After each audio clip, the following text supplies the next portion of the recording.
राजू गांव में रहने वाला एक आदमी था जिसे हम सभी मजाकिया राजू कहते थे। उसकी अनोखी आदतें और हंसी भरी बातें गांव वालों को हमेशा हंसी में डाल देती थीं। एक दिन मजाकिया राजू ने गांव वालों को एक नई कहानी सुनाई। सुनो गांव वालों, एक दिन मैंने अपने घर के पास एक जादुई पेड़ देखा और पेड़ बोलता था, राजू, तू जो चाहता है वह सब कुछ होगा। गांव वाले चौंक गए और पूछते हैं, सच्ची? फिर क्या हुआ? मजाकिया राजू हंसते हुए कहते हैं, मैंने उस पेड़ से कहा, अच्छा तो मेरे पास सोने की चीजें चाहिए।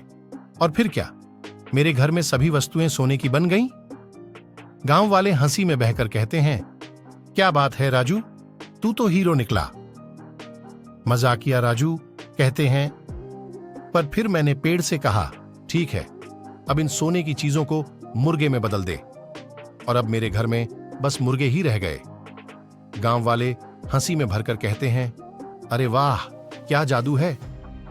मजाकिया राजू हंसते हुए कहते हैं, हां, लेकिन अब मैं उस पेड़ को नहीं ढूंढ पा रहा हूं, शायद वह भी किसी और गांव में चला गया है। गांव वाले फिर हंसी में डूबे हुए बोलते हैं, राजू, तू ही कुछ ऐसा कर सकता है। मजाकिया राजू हंसते हुए कहते हैं, अरे मैं तो सिर्फ मजाक कर रहा था, कोई जादूगरी नहीं है मेरे पास।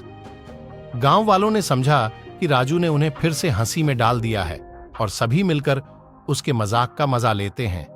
गांव में फिर से हंसी छा जाती है और सभी लोग मजाकिया राजू की अनोखी कहानियों को सुनने के लिए उत्साहित होते। गांव वालों ने मजाकिया राजू को अपना हंसी का स्रोत मान लिया और हर कदम पर उसके साथ हंसी में शामिल होते रहते। राजू का माहौल गांव में हमेशा खुशियों से भरा रहता है। एक दिन गांव में एक मेला आया और सभी गांव वाले उसे देखने के लिए उत्सुक थे।